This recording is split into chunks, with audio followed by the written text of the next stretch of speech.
Tuesday, June 5th. I'm Scott, I'm Rim. and this is Geeknights. Tonight, we're finally doing it. We're showing you all our Pokemans. Let's do this. So, we know a lot of you went to listen to Geek Nights in the wee hours of this morning and ended up hearing some techno instead. Well, that's what happens with, I guess it's primarily WordPress's fault, but it's also a lack of a feature in FeedBurner that many people would like that they do not have, but I can understand why they don't have it. But yeah, basically, Rim's thing of the day was a couple of MP3s. So he linked directly to those MP3s instead of linking to a web page that then linked to the MP3s. Now, part of the reason I did that was because I was lazy. I had him ready to go in my Delicious. It was late.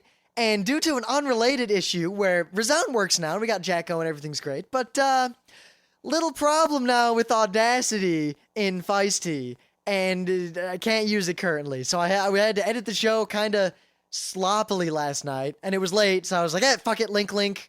I saw the feed appear, and I went to bed. Yep, but basically, WordPress will look, and if you link to an MP3 or a video or any other sort of media file in your blog post, WordPress will try to see if that media file is out there, and it checks it. And if it's out there, then it will add a link to it in the enclosures in the feed. And FeedBurner will preserve those enclosures. Thus, that's how we get the podcast feed to work. We put a link to the MP3 of the Geeknights episode in the blog post. That's the word Geeknights. A lot of people don't realize the word Geeknights is a link that links to the episode. That's yeah, you know what else is a link? That. There's also a link on MP3 download. We still get people asking how to download old episodes of the show. Some of the old episodes don't have the MP3 download link, and people don't realize they can click on the word Geeknights. Well, they could also, I would assume, if they're going through the archives, you could figure out at some point. It's a small number of episodes that don't have that link, and I'll fix them whenever I get around to it. I'm going to probably have to redo a whole bunch of the database when I update the website anyway. Consider that a small test of your problem-solving skills. Let's see, so far, and you're listening, every episode of this podcast ever has had a very consistent file name convention based on the date it was published. I wonder if I can guess the URL of the episode by looking at the title. We uploaded last year, before we went to Otakon in the Week of Awesome, a week and a half's worth of shows before we left. And then we set WordPress up to automatically post them every night while we were gone. And nobody downloaded the episodes before they were available, even though it was obvious what the file names were. And it was obvious we were out of town. Yeah. So anyway, we linked to 3 MP3s in the blog post, thus making 3 enclosures, and that kind of screwed things up for some people depending on their feed readers. Yeah, iTunes didn't some people seem to know what to do at all. Yeah, some people downloaded Rim's Thing of the Day instead of the episode. So if you heard some pretty nice techno, well, you can listen to the actual show now. It's up and working. Yes, and if you're having trouble, just go to thefrontrowcrew.com. Yeah, I'd listen to that show if I were you, though the techno's pretty good. You might want to hear what that techno was. Yeah, it's a good... You listen to the Thing of the Day, too. Don't skip on that. Yeah. All right.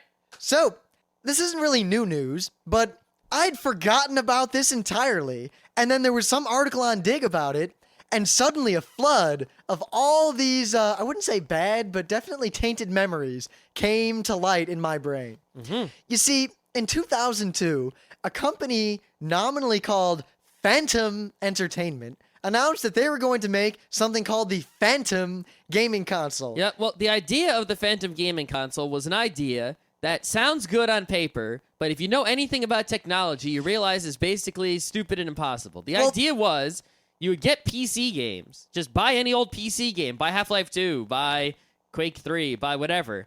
Put it in the Phantom Game Console, and it will install and play just fine. Remember, there was no Steam back then. Yep, there was no nothing. It was, so that was a pretty good idea in 2002 when a lot of people had... Because basically, one of the big problems with PC gaming is that it's hard. You got to set up a PC, and you got to set up a gamer PC, not just normal PC. You got to install the games. You got to tweak. You got to do all sorts of shit. The Phantom Game Console, the idea was good.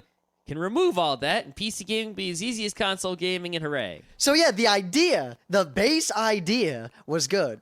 But then all the smart people in the world asked this company, so, how are you going to do this? And they didn't really say much. Because it's not really possible. And the years went by, and the years went by, and they kept running out of money, and then either selling more stock or paying off their debt with stock in their phantom company, or getting more investors or venture capitalists to give them money in return for stock. I don't know why people gave them money. Because people didn't know. No one knew except, well, everyone on the internet. Every gamer. You know what? I start to think, because this There's happens multiple a lot. Penny Arcade comics about this. How could you not know?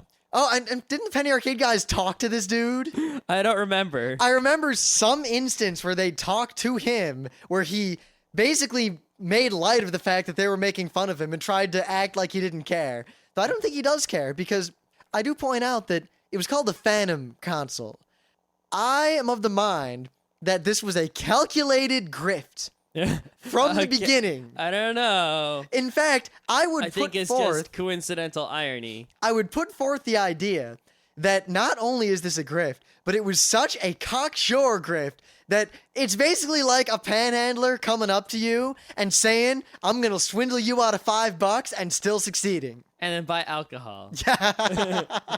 As much alcohol as I can get. Hey, at least that one homeless guy showed us the alcohol he bought and offered us some. Yeah, he was all right. The Phantom console saga didn't end there. No, the company actually changed their plans and came out with what I consider something I might actually buy. Yeah, they had this idea suddenly. Now, my best guess is that they only came up with this idea in order to get some press releases and some coverage at E3, in order to trick more venture capitalists into dumping money into their phantom business venture. This is also a good idea. Basically, if you're going to have a PC game console in the living room, you're going to need a keyboard in the living room. And as we all know, keyboards in the living room kind of suck because you're not sitting at a desk. So they came up with this sort of invention, and it's a keyboard that sort of folds and goes on your lap. It's like a lap keyboard, a keyboard designed for the lap. And while I see many pictures of it, and I've never tried it. There's probably only like 2 of them in existence. Well, if you wonder how many are in existence, I point out that you can just go to the Phantom store and order one. And I dare any of you to try and order one. I did try to order one, and it was quite humorous experience. Yes, I expected... Well, I didn't get what I expected. What I got made me laugh a little. Yes. But yet, I mean, a keyboard that is comfortable in the living room is a good product that I'm willing to pay for, because right now I have that's a problem I need solved. It would be great with that video rocker. Yeah, but the Phantom people are just providing Phantoms. Oh my god. I'm looking at the Wikipedia here, and I didn't realize this, but here are, according to Wikipedia, the specs of the Phantom console as of May 2004. All right, an AMD Athlon XP 2500. That's what I have in my computer. The same exact chip. What the hell? GeForce FX 5700. I have a 5900 in my computer. All right, now here's the fun part. 256 megabytes of RAM. I've got twice as much. I've got a lot more than twice as much. You've got, let's see, 1, 2, 3, 8 times as much, right? Yeah. And I almost bought 4 gigs. That's too much. Yeah, I think 3 is as much as I can use. When you do 4 gigs, you start need to doing funny stuff to the kernel, and you need to start doing 64-bit action. Yeah. If I ever need more RAM, I'm just going to put another 500 or gig in there. I am considering buying 2 gigs of RAM for my computer. And an 80 gigabyte, quote, content cache. So I guess that's a hard drive. Yeah, I guess that is a hard drive. Or a flash drive or something. 80 gigs, I guess that could be enough. I don't know. Not really. But yeah, Phantom game console never going to come out.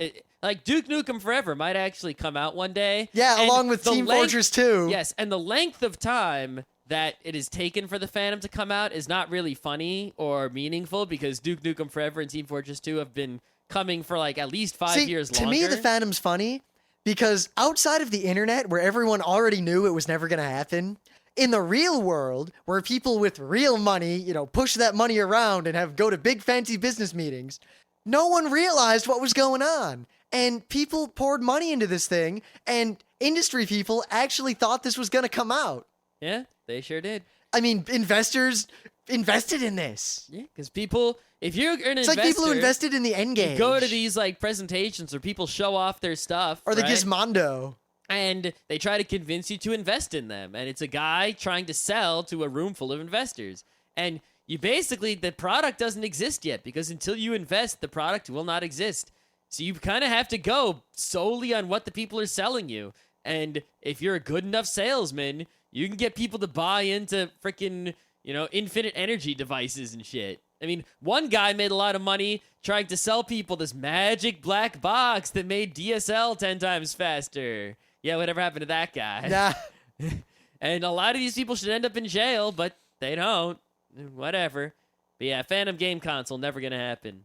Ever. I was reminded of it. I'd forgotten it existed. Yep. And I remember when the lat board appeared, I was very cynical, but I don't think it was Scott, but someone in our group said something along the lines of, why are you so down on that? Look, they've got a picture of it. It's actually gonna come out, and it's really cool, so I'm gonna buy one. Nah. And I guess I forgot to ever check up. Me, but I don't know. I don't know either. I don't know if I would have said something that positive. Yeah. But I totally forgot to check up on if that ever came out. So whoever it was who said they were gonna buy one, I'm still waiting. I do kind of want some sort of lap board. We could just make one. Yeah, we probably could. With some metal and a keyboard. We should make like a little tiny thing that like a table that sits over the video rocker. Actually, you know what I do that works really well? I just put a big fluffy pillow on my lap and I put whatever I'm working on the pillow. Yeah, it's all right. Works great. It's okay. It's not like the keyboard's gonna overheat. All right, so I got some news, and my news is 3 Pac Man newses. You ready? Oh, wow. Imagine going back to people when Pac Man came out and telling them that in the year 2007, there would be 3 semi-simultaneous Pac Man bits of news. Yep.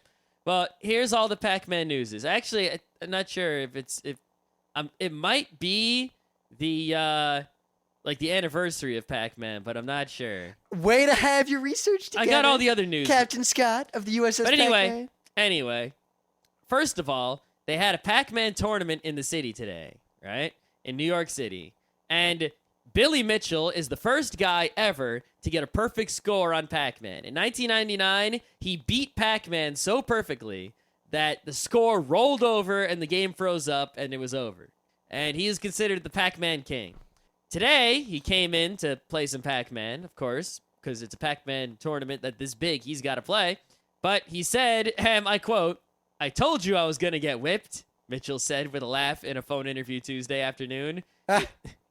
They sprung a surprise on us by releasing a brand new version of Pac Man, the first new version in 26 years. Huh. That tells me that while this kid was really good, he had obviously memorized patterns in the original Pac-Man. That's and the thus only, yeah. could not, much like the people who can perfect double awesome some DDR song they played a million times, but give them something on trick that they've never seen before and they fail. Yep. So Carlos Romero, a 27-year-old gamer from Mexico, won the Pac-Man tournament. Good for him. And they gave him a Pac-Man themed Xbox 360, designed and autographed by Toru Iwatani, the guy who invented Pac-Man in 1980. So it's the 27th anniversary of Pac-Man. All right. Yeah. And they also, today, the reason they were doing this is because they've released a new game for the Xbox 360 on the Live Arcade called Pac-Man World Championship Edition or Championship Edition or something like that.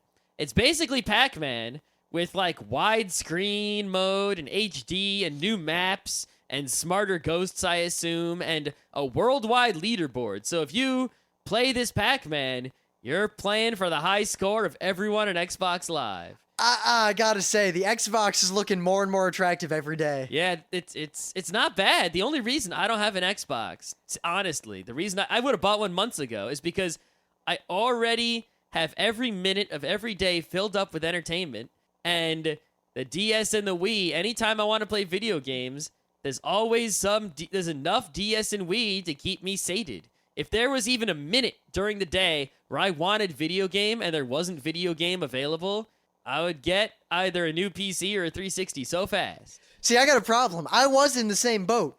Now I have a gaming PC again. A wicked gaming PC. And I keep rebooting into Windows by accident and then accidentally clicking on Steam and then accidentally playing Counter-Strike for 3 hours. Well, I can't really blame you because, you just had a general gaming drought. And also, you never played Half-Life 2, so... But I still haven't played Half-Life 2. You will. Counter-Strike alone would probably keep me going for another couple of years. Even with the ads. You know what? I just avoid those maps. I know.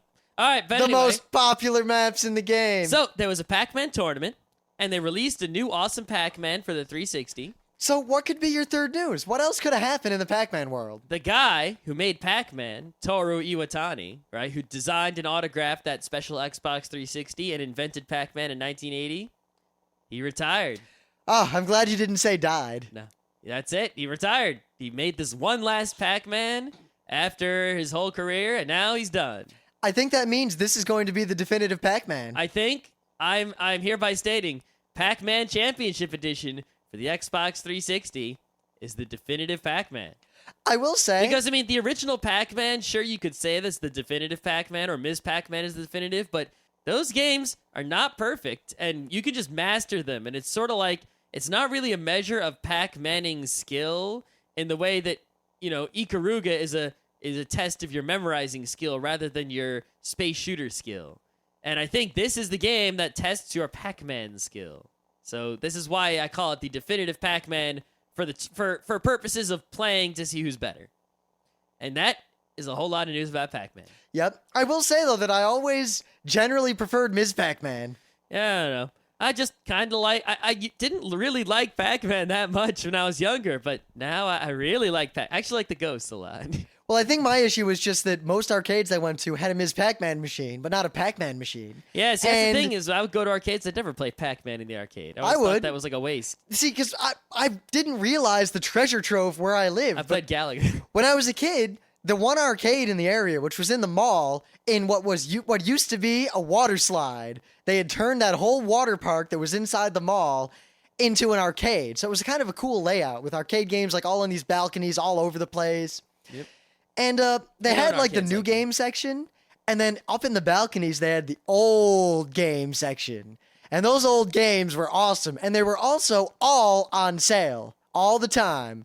And the prices weren't that bad, but my parents would never buy one, and I didn't have any money. Yeah. Now I would buy all of them for the prices they were up for back then. Yeah, nowadays, like I really want to buy that what is it? It's like the half Galaga, half Miss Pac-Man machine. Yeah. Right? It's like perfect, but the machine's like over 10,000. I could buy a car instead of that machine. At least for a new one. I mean, I want a DDR machine really badly. They also have that like Centipede, Missile Command, like Millipede machine or whatever it is. That's a really good machine too, but that's also a shit ton of money. Actually, if I could have any one arcade machine, DDR. Wall DDR would very easily be at the top of that list. I think it's number 2. You gonna get Police 911? Ramparts. That's a good one. Rampart arcade machine. And not Initial D?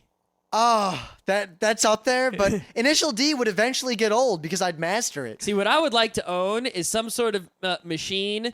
I wouldn't go with any one Time Crisis game, but if there was some machine, because the Time Crisis always had the same gun, if there was some sort of all Time Crisis machine that had every existing Time Crisis and could upgrade to newer Time Crises, I would go with that. See, you can kind of do that in DDR. Kind of. I mean, there's some old fourth mix machines that have made their way up through the ages. But I want to like turn the machine on and it'll say what Time Crisis 1, 2, 3, 4, and I shoot the game I want to play.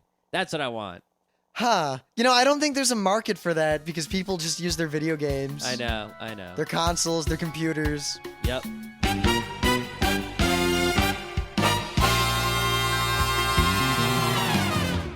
Things of the day. So, if the internet as a collective whole in the year, 2001, had a flag, if it were a nation in the United Nations, what would the internet's flag from 2001 be, Scott? The internet's flag from 2001? Goatsy, maybe? I don't think it could be anything but Goatsy. I think Goatsy epitomized everything that was the internet back then. I mean, have we ever done a show on Goatsy? Like the history and what we did. Could we really do a whole show on Goatsy? I think we could. That's a bit much. Well, if we, Goatsy as an idea, as opposed to specifically how that guy did that, which I don't want to get into. No, well, Goatsy is very much, at least an icon of the last generation of the internet. And it's kind of lived on to this day as the symbol that is understood by people who were around during that day. And most people on the internet who are hip have at some point run into this horrible, horrible, horrible thing. Yep. Or Tub Girl or any of its associates. Yeah, but I mean, Goatsy was Party. like the real one. Everything else, there's a lot of sick things on the internet, but Goatsy was the one that kind of transcended just being a sick thing and became a cultural icon. It's legendary. And one of the greatest pastimes and hobbies of people from our generation of the internet is to trick people who do not know about Goatsy into either seeing it or, more importantly, unwittingly showing it to others on mainstream media. My favorite was when that guy had a Flickr gallery where he took pictures of people as the people were seeing Goatsy for the first time in their lives. The best one was he got Ron Jeremy. Yep. And the first picture is Ron Jeremy looking at it real close with this quizzical look of, what is that? And the second was a look of utter horror and disgust. From Ron Jeremy, people. Yes. Actually, from what I hear, Ron Jeremy is a pretty funny, cool guy in Yeah, general. he seems all right. Yeah, I mean, for what it's worth. Yep. But anyway, you can't just show Goatsy, because if you see Goatsy, even if you don't realize what it is right away, you know that it's something horrible. And it's obvious. You can't trick CNN into showing just straight up Goatsy on TV. Yeah, you said, like, hey, CNN, check out this picture. Yeah, what about it? Ew, that's disgusting. Can you show it on TV? No. So the hobby here, the game, is that you make arts or things that to someone who is aware of Goatsy, they will look at it and think, wow, that looks a lot like Goatsy. But Usually it involves a circle with a hand on either side of the circle, and that's how you can tell it when it's a Goatsy. And a lot of times, it started out where people were noticing unintentional Goatsies out in the wild. Like, they would see a sign for, like, a bagel shop, and it looked like Goatsy the way it was drawn, and they'd go, OMG, a Goatsy. So now, this has kind of become an internet sport. And my thing of the day is a video that was broadcast worldwide, I believe worldwide, or at least in London. The BBC showed a thing about the Olympics 2012 and the logo for it. Now, people don't like the logo, and how a lot of people had submitted alternate logos. Now, they showed a couple of these alternate logos, and one of them is very, very clearly Goatsy. There is no way anyone hip to the internet who knows what Goatsy is could deny that this was intended to be an homage to Goatsy. And it is indeed an homage to Goatsy.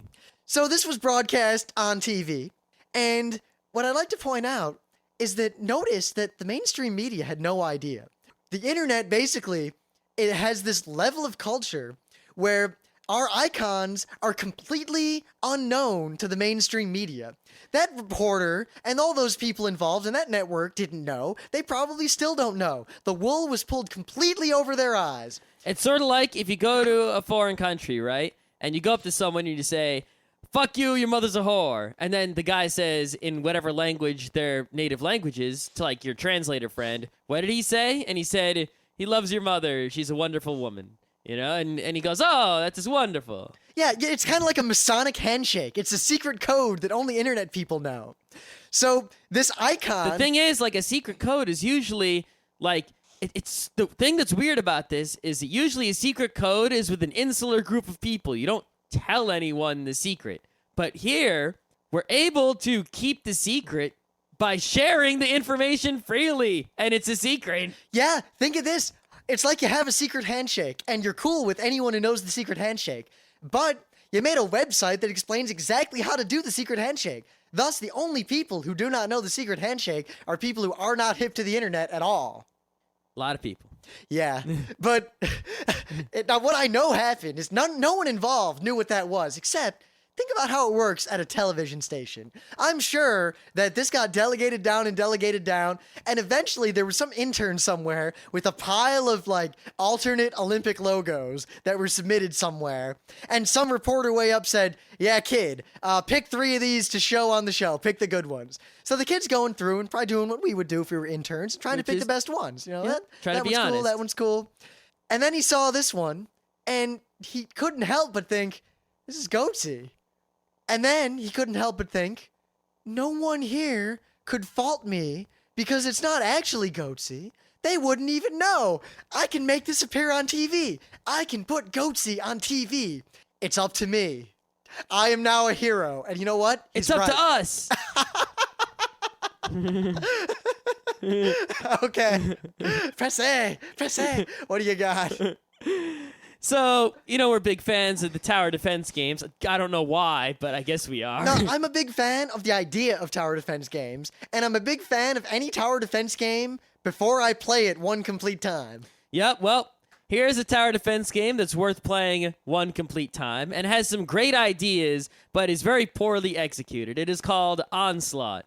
And the cool things about this tower defense game are that you can sort of put towers near each other, and they sort of team up. Like putting two lasers next to each other, one laser will shoot into the other one, and the other one will shoot the laser at the bad guy, thus increasing the damage of the laser 25%. See, now this is really different from a lot of other tower defense games where, like desktop tower defense, which is probably now pretty much the iconic tower defense. Yep. There were a lot of implicit combos where the game doesn't explicitly do anything to make a combo or say there's a combo or treat things differently because of how you've got it set up.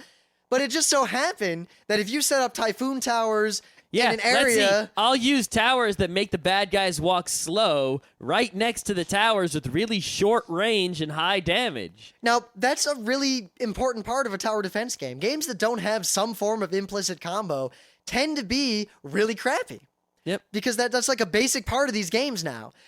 This game, which I haven't even played yet, only Scott's play it, has explicit combos where the game actually actively and openly does things differently if you combo. It actually has a chart, and it's like, hey, put like 3 of these towers, 1 of these, and 1 of these all close enough to each other, and all, increase the, upgrade the damage on all of them high enough, and it will actually occasionally perform this other attack.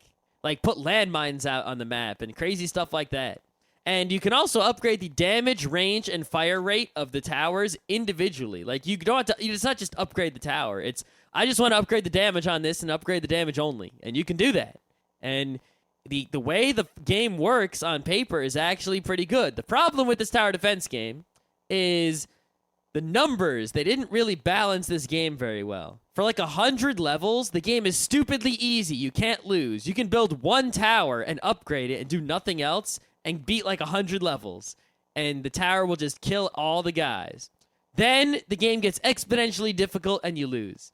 And it's sort of annoying because, like, in order to tell whether you're actually making a good strategy of towers or not, you have to play this game a hell of a lot. And it's pretty annoying and bad. But it does bring some new ideas into the tower defense genre and is worth checking out if you're a tower defense fan.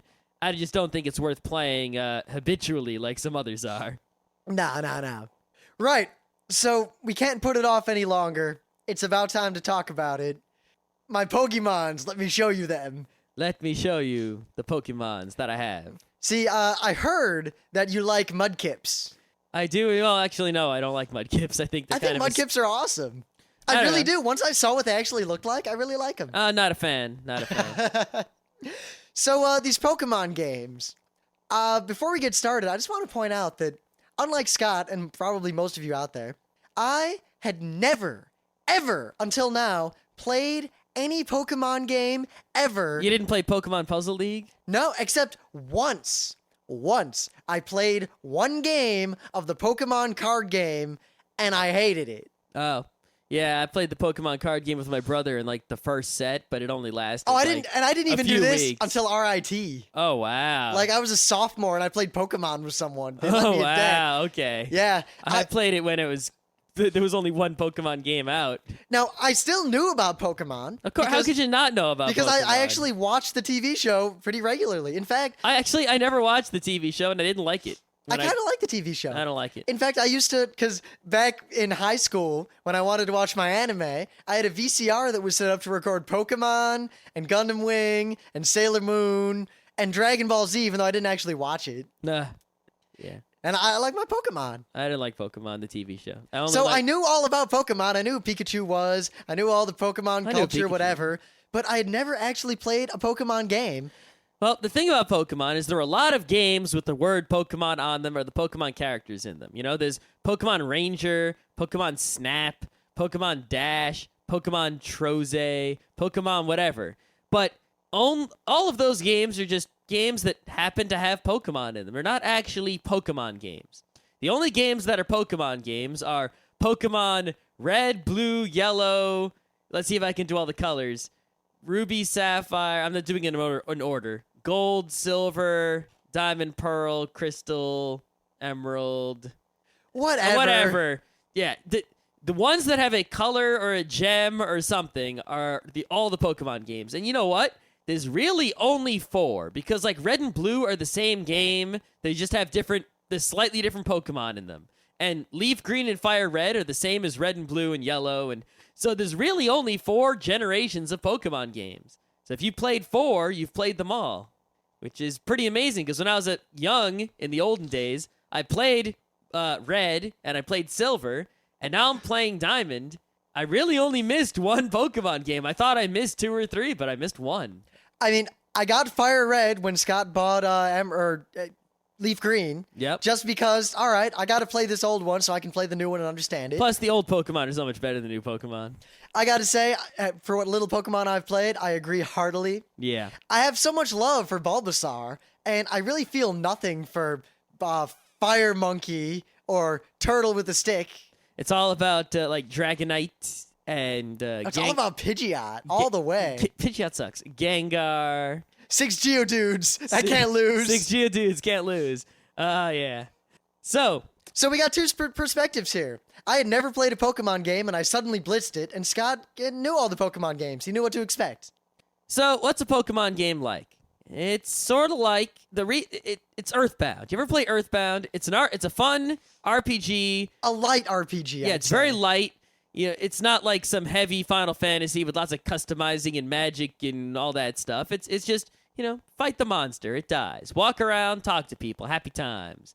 You can heal for free in any town, pretty much. Now, there's nominally a plot, but there's really not a plot. Well, there is a plot. You read the Pokemon Adventures manga. Oh, yeah, that's the plot. I know there's a plot, but playing the game, the plot doesn't matter at all. Well, the plot is sort of absorbed by osmosis instead of getting up all in your face, Except, I'm going to, if I look at the game from an adult perspective, or from my perspective as just a gamer who picked these games up without any of the cachet of Pokemon, or any of the cultural stuff, just as a pure game. The dialogue is garbage, the story is trite, the characters are boring, the game, outside of the gameplay, but the game itself is really boring and tedious and terrible.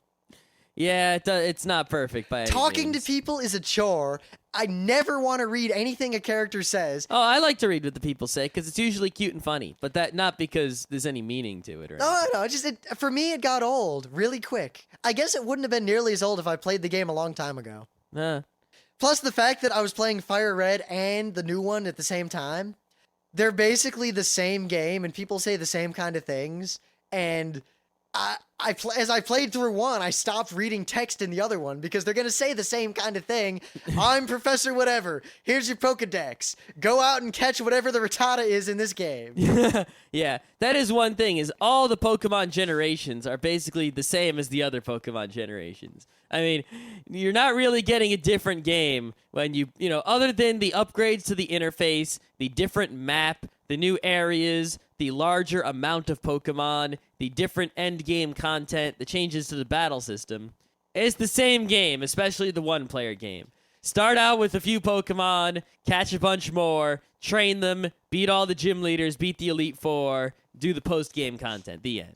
See, now I don't want to dwell too much on exactly how the games work, because you probably all know, and if you don't, I don't know, I think commentary is more interesting than just hearing us talk about how the games work. Yeah. Suffice to say, all Pokemon games actually is a light version of Earthbound, plus cockfighting for 11-year-olds. That's exactly right. Granted, the cockfighting alone is the only reason I'm still playing Pokemon. Yeah, I mean, Pokemon, it's sort of like, if you play it, when you barely played it, when you're just new to playing it, it's really fun and exciting just to walk around and like, OMG, a new Pokemon. Look at that. And it was, because I'd never played a Pokemon game before. So I started up Fire Red, and I've got my little Pokemon. I'm going around, and I have a ball, and I catch a new Pokemon. Now I've got 2 Pokemon. And then like a minute later, I see a bunch of Pokemon, whatever. Then I see a new Pokemon I've never seen before. And I get excited because I want to catch that Pokemon and find out about it. That's right. But then halfway through the game, I realized that was the game. And if there weren't a multiplayer component, I probably would have just put the game down as soon, kind of like MMOs. I loved MMOs. I was into them. They were awesome. And then one day, because really my departure from the MMO world happened in the course of pretty much one day, I realized, wait a minute, I see what they did there. And I just logged out and never logged back in. And Pokemon would have been the same way, except Pokemon has compelling endgame content and social cachet. Yeah. The thing with Pokemon is that it really is, when you play it, get right down to it. After the fun Earthbound RPG, which is the main reason I play Pokemon, because I really like Earthbound-style RPGs, when that's over, all you've got left is a grind of selecting Pokemon, teaching them the moves you want, collecting items to power them up, and leveling up the Pokemon so that you can beat other people in the multiplayer. And sadly, to make good Pokemon, you really do actually have to do research and look online, and because doing it by trial and error or just by playing the game through, you're gonna make crap Pokemon, you're gonna make bad decisions, you're gonna waste one-use items, and it's just, you really have to play the game from the start in this semi-conservative way, never using the special things until the end, never putting special moves on a Pokemon until the end when you're absolutely sure you want it, never wasting your HMs on Pokemon that could do better with other moves. Yeah. It's sort of like, you know, the thing is, if you're just like some kid just playing Pokemon for fun, you're going to end up using all those things, and you're going to beat the game and have a lot of fun. But too many people out there in the world play Pokemon too seriously, thus raising the bar and forcing everyone else to also play Pokemon very seriously. Granted, the Pokemon is probably the most talked about thing in our forums, despite the numerous flame wars about politics and religion. Yep. And there was one point when someone mentioned something I didn't know anything about EV training. And I looked up what EV training was, and I realized that I am never going to be a Pokemon master. Nope. Because even if I suspended all logic, I still could not bring myself to subject myself to that. It's just, there's no way it's going to happen. You can forget about it. There's stuff that's in the game that's obvious and in my face that I'm not dealing with. There's no way I'm going to deal with that kind of crap. Well, my real problem, I'm just going to get right to it. When I make a Pokemon team to play against other people, not to beat the game, but to actually play against other people, which is the only reason to really play Pokemon. Yep. I mean, after you've beaten one Pokemon game, they're all the same. You play a Pokemon game so you can do all the fun things with your friends in the Pokemon world. And I got to admit, it is fun to talk about Pokemon occasionally, in moderation. Yep. So I do all this stuff that's not that fun, grinding to make my Pokemon team so that I can play against other people. Now, when I'm playing against other people, I want to win because I want to win any game. If I don't want to win a game and it's a winnable game, then why am I playing? But I care a lot more about how cool my Pokemon look than I do about how effective they are. I also care a lot more about how my Pokemon look than how effective they are. Like if I cared about getting effective Pokemon, getting a Pokemon team together would be no trouble because I can just go on the internet to like the ultimate Pokedex. Oh, there's a bunch of websites that have like perfect Pokedexes. Pick out like the 6 most powerful, awesome Pokemon that work together perfectly on a team with as few weaknesses as possible and make that team. The problem is that team has Pokemon that I don't like. Yeah, a lot of Pokemon are ugly or stupid looking or Bidoofs. Yeah, it's like, who wants those Pokemon? Why are they even in there? I mean, I could see playing with Snorlax, because Snorlax is awesome. Or Borlax, if you prefer. He's pretty cool. That's a good Pokemon. He can hold 10 Pokemon. Yep. But, I don't care how cool your Golbat is. He looks stupid. I know. Golbat is like a Pokemon that I would normally like, because I really like Zubat. If you ignore what he looks like... He turns into Golbat, and he's really ugly. But if you ignore what he looks like, his powers are great. He's actually a pretty good Pokemon. He's okay Pokemon. Compared to some other Pokemon, he's pretty great. Yeah, he's definitely not the worst Pokemon. But he just looks stupid. Does look stupid. Even Spiritomb. The original Golbat was really ugly. As cool as Spiritomb is, I don't really like the way Spiritomb looks. Oh, you suck. Spiritomb, is my new favorite Pokemon. No, in terms of looks, I'm all about the thing that the little Shinx evolves into, the Luxray or whatever. It's an okay Pokemon. It's not something I would keep around forever, but it's not bad. I really like my Snorlax. I should just leave a Bulbasaur unevolved, because Bulbasaur is probably the cutest Pokemon ever to exist. No. I love Bulbasaur. The cutest Pokemon is like this one, it's like Coral.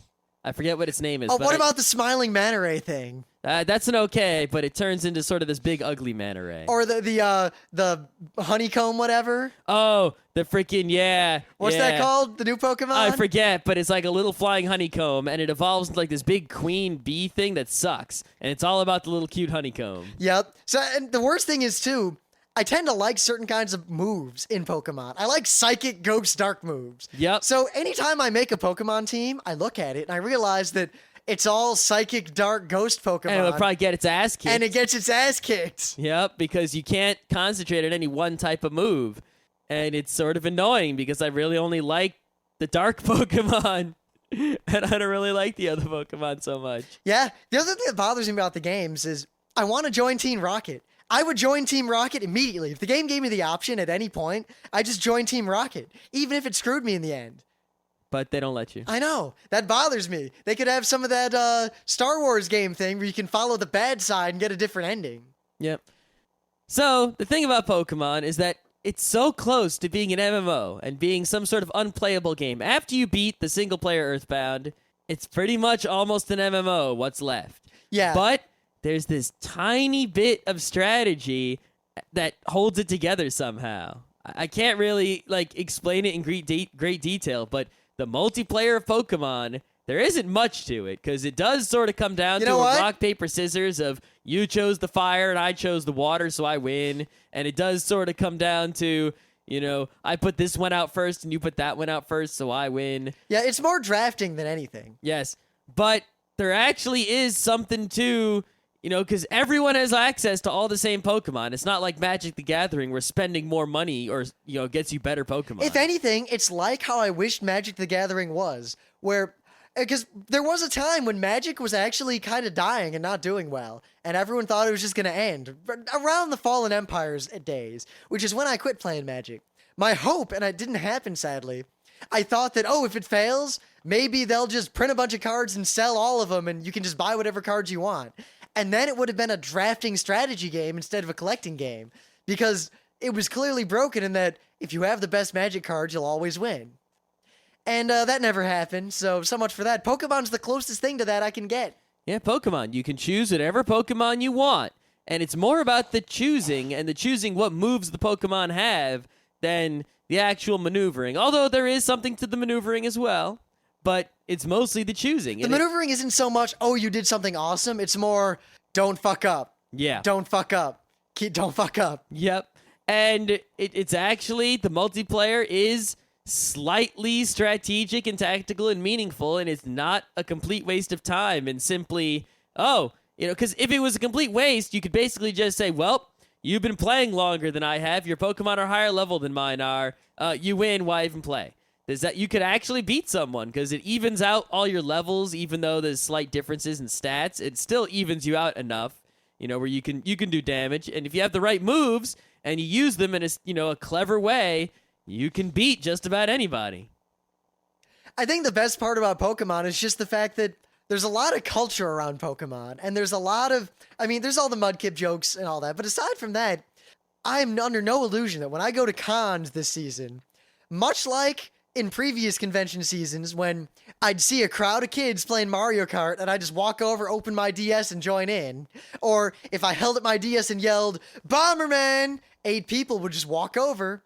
I imagine there's going to be quite a bit of Pokemon battling at Otakon and Kineticon and New York Anime Festival. You're going to go into the underground and you're just going to see people everywhere. It's going to, actually, DSs will probably have all sorts of problems because there'll be too many people trying to use them and causing lots of interference and signal degradation. Yeah. As often happens outside the Nintendo store waiting in line. Yep.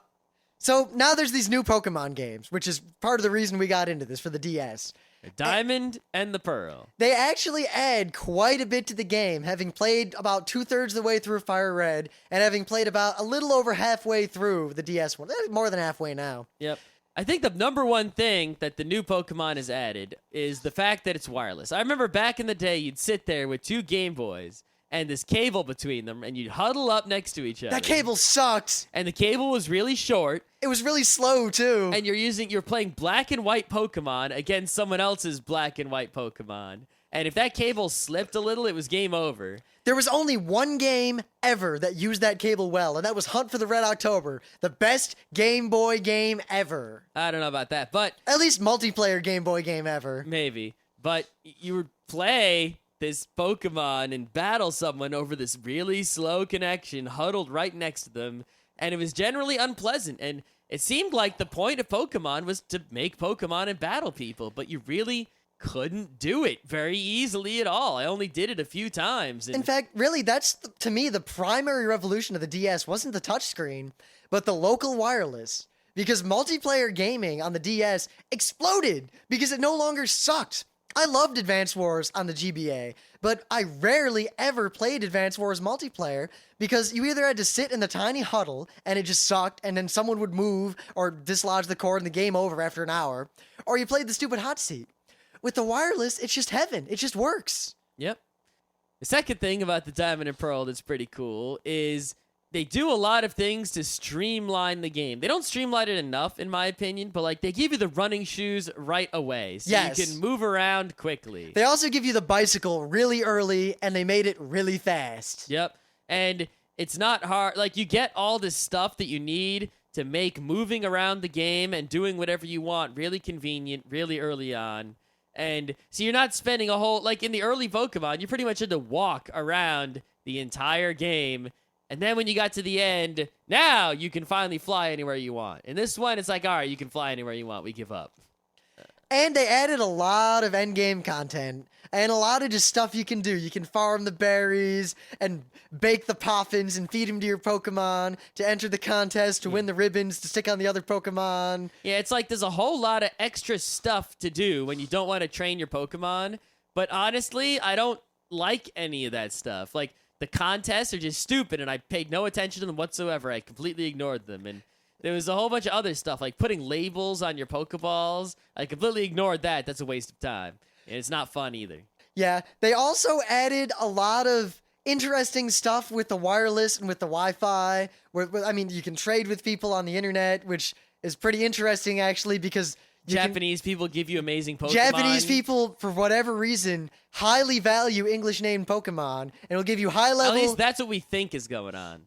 It could just be the Japanese people cheat, and they'll trade you some cheating Pokemon for your English Pokemon. Yeah, like the people in Diablo back in the day Yeah. who would trade you like 1 billion gold for one dagger. Yep. Those are the days. But let's get to the more fun part. What's wrong with Pokemon? First of all, the problem with Pokemon is while you don't have to level up your Pokemon very high in order to, get them to be a level at which they are useful to fight You still against have to others, grind. You still have to grind, and the grinding is boring, and there's no way to do it efficiently, and... some it's very tedious after a while. Like, early, when you're actually playing the game, like, going through the Earthbound style game, it's kind of fun because you're running into new Pokemon, and, you're trying to catch them most of the time, and you're fighting against, like, these trainers who have interesting Pokemon combinations. Are you kidding? It's always a hiker with 6 Geodudes. Usually, but, the trainers in the gyms are interesting. It's like, yeah, I collect Magikarps. Splash attack. But, when you get to the end of the game, it's pretty much like, yeah, there's one place you can go. The Pokemon there are high level. You basically have to fight, go back to the Poke Center. Fight, go back to the Poke Center. Same Pokemon over and over again. And you might as well just sit there holding down A for a few hours, which is what you Press do. A. Press A. And what the hell's the point of See, that? now this is the worst thing. This is how you know that this is one of those instances where game developers recognize a problem and solve the wrong problem. Problem. The game is a grind when you want to level up after you beat the game. You gotta hit A a lot. Solution? Well, they made it so you can hit A by hitting L. That way you can play Pokemon one-handed and go about the rest of your life while you hit A and walk around. What a great solution that was. How about if I beat the game because I beat the game, let me make any Pokemon any level I want. What the fuck does it matter? That's what I say. Even if you have to catch him and the rare stuff, I'm fine with that. Yeah, I'm fine with collecting the Pokemon. But there should be a guy who you can talk to after you beat the game who will just level a Pokemon up with whatever EV whatever to whatever level you want. Yeah, I mean, why should multiplayer even when you're evening out the levels, if some guy has a level 100 Pokemon and I have a level 50 Pokemon, and we bring his Pokemon down to level 50 in order to battle, his is still a little better because of the stats and the way it does things. Plus, he probably has that, like, the one move that he leveled up for. Yep, he probably has some powerful move he learned at level 80. So that's really still sort of unfair, and because he played longer, he's going to beat me regardless of my strategy. Just when I beat the game, let me put any move on any Pokemon. It doesn't matter anymore. Well, any move that's relevant. I mean, you still got to have the limitations on what moves Pokemon can learn. Yes, of course. You don't want me to teach, 4 fire moves to my water Pokemon. That'd be an awesome Pokemon. That would be an awesome Pokemon, but it'd be I want to unfair. see a Fire-type, Ice-type Pokemon. Yeah, that'd be pretty cool also. But yeah, just let me Well, pick... no, it'd be pretty lukewarm. It's like, let me do whatever I want. It doesn't matter. Why should it be a contest of who sat there holding A all day? Because I don't have the patience for it. At that point, if it gets to the point where there's a way to cheat to just make Pokemon whatever level I want, I'd probably do it. I would also do it in a second. Yeah. Basically, I beat the game, and there's an island after the game with the end game content, and I'm basically just not doing it because I have to level up so much, and I'm sick of it. All right, so my primary complaint with Pokemon is that everything just takes too long to react to my actions. Yes, this is my number one complaint. Right? When I'm in battle, all right, let's see. So it says, battle, and then throw my Pokeball out. And then the other trainer appears, and he throws his Pokeball out, and I can't skip this. That already takes like 5 seconds. And then it's like, all right, what move do I want? So I pick Splash Attack. And then it just takes several seconds for it there's to there's like a 1 second delay before it even starts the splash attack. Even if you turn the animation off, it still makes the other Pokemon blink. That's like 2 more seconds. Then it like text shows up, and even if I set the text speed to fast, the text is still too slow, and it takes a whole 2 seconds for it to display the text of splash attack hit. In fact, And then I have to wait for their damage meter to go down from all the damage. I started playing Fire Red again. It's faster than the new one. Yeah. Fairly significantly. So I've started playing that more because it's more enjoyable. Yeah, the battle should go as fast as I can push the button. I should choose an attack, and then let's say I go and I push Splash Attack, and Splash Attack does 10 damage. As soon as I push A, the exact instant I push A on Splash Attack, the damage should already be removed from the other guy. There should be no animation whatsoever. There should be no text. If he was paralyzed, make the paralyzed icon appear, no text, and then immediately the menu should reappear and be responsive to my button presses. Now, I'd like that to be an option because I know people like the animation yeah, sometimes. that's fine. I like to turn the animation on when I'm like at the boss battle, a gym leader, or there's a Pokemon that might have really fancy attacks that I haven't looked at before, because looking at new attacks is fun. But even when I'm, even if I'm not grinding, forget the grinding. If I'm actually playing through the game and I'm beating a bunch of trainers in an area that all have similar Pokemon, the only thing that's keeping me from getting ahead in the game is the amount of time the fucking battles take. And even if I'm powerful enough to just beat all the battles instantly, I have to sit there for like 20 minutes waiting for all this goddamn text, even if I set the game on the fastest, least animation mode possible. And it's really just wasting my time and pissing me off. And 3, I'm not even gonna explain this. You should know what I'm talking about. Faint is not spelled that way, you assholes. Yeah, Rim's pretty pissed off about that. That alone, like when I saw that attack, and I kept thinking, all right, maybe it's a play on words because it makes you faint. And then I read the description of it, and then I just turned the game off in disgust. And then I realized that I hadn't saved my game, and that made me more disgusted. Yeah, at myself. There's an attack a certain Pokemon can learn called Feint. And it basically, Feint, F-E-I-N-T, where you kind of, like you act like you're going to go one way and you go another way. But they spell it faint with an A. That's not how you spell that. Faint with an A is like I pass out because the blood rushed out of my head. That does not mean the same thing. So why would you call F-E-I-N-T F-A-I-N-T? They're because two they're different words. Stupid. They are that stupid. aside, there's one nice Whoever thing. localized the game fucked up. But at the same time, I think that's in all the Pokemon games that have that attack. It is. I think they messed it up in the first one with a bad localization, and they've just continued the mistake rather than admitting it. But at least the people who localize Diamond Pearl, there are a lot of things characters say that, at least in the early game, I stopped reading text long ago, that make me believe that those people are some form of internet geek. I think they might be the Phoenix Wright people. I'm not sure. I 'Cause gotta look it up. There are a lot of things people say that are not direct references, but they use words that aren't often used by people who aren't internet Yeah, people. like I talked to someone in an NPC standing in town, and I talked to them in Pokemon, and they were like, "Oh no, it's my something something." Yep, and I beat one trainer out on like some hiker with 6 Geodudes, and he said, "Oh snap," after I beat him. Yep, that's pretty cool right there. There's no way that was random chance. No one actually says, "Oh snap," except our people. Well, it's pretty cool that we take the Pokemon into our internet culture, and the Pokemon reciprocates by taking our internet culture and putting it in their Pokemon. Phoenix Wright somewhat did the same thing. Yeah, Phoenix Wright is cool. Yeah. So is Pokemon for the same reason. Yeah, because other than those gripes, I don't have much else. Yeah, I mean, Pokemon, if you've never played a Pokemon game, you might think it's for kids, and it is kind of for kids. It's a game that is designed in such a way that kids can play it with great ease and derive much enjoyment from it.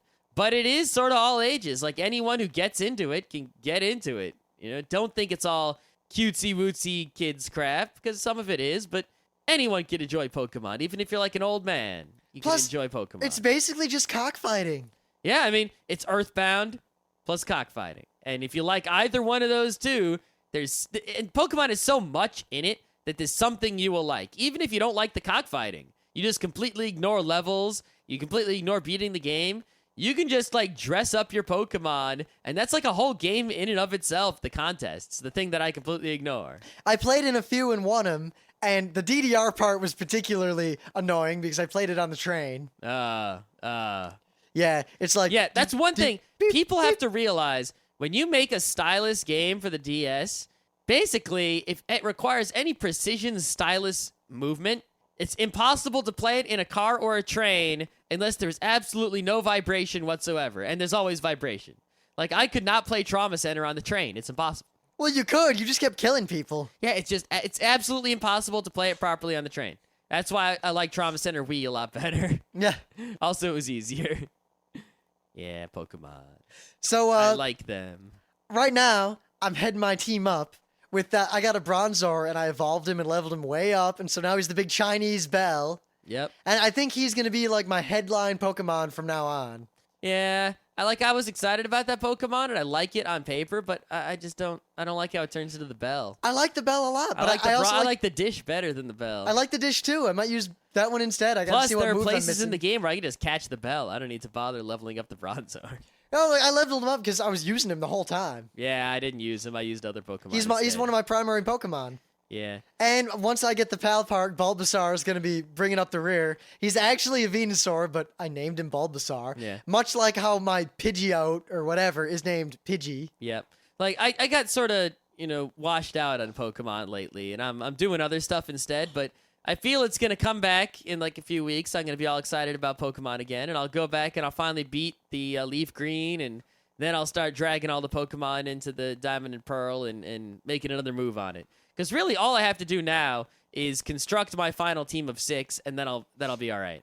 Yeah, I might have to make a couple of teams just because you can have the dual battles, and I might want to have the backup team. If there's a dual battle, I'll just go with it. As long as you've got some flying Pokemon, a dual battle's all right.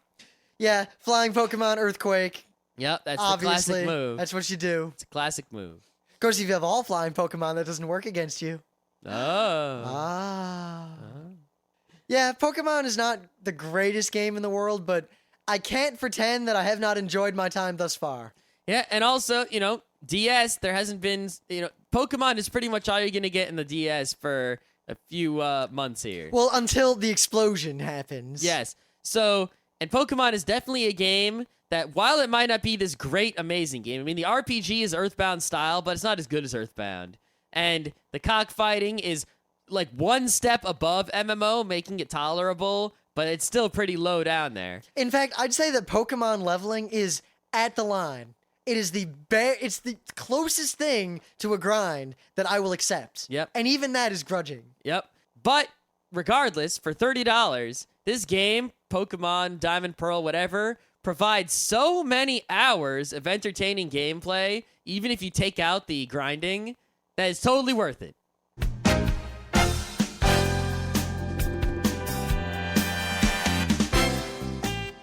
And that was Geek Nights with Rim and Scott. Special thanks to DJ Pretzel for our opening theme. Be sure to visit our website at www.frontrowcrew.com. If you like our podcasts, you'll love our forums. Make sure you visit them. You can send your email feedback to geeknights@gmail.com. And if you want, you can leave us a voicemail at 206-333-1537. Geek Nights airs every weeknight, Monday through Thursday. Geeknights is recorded with absolutely no studio and no audience. But unlike those other talk shows, it's actually recorded at night.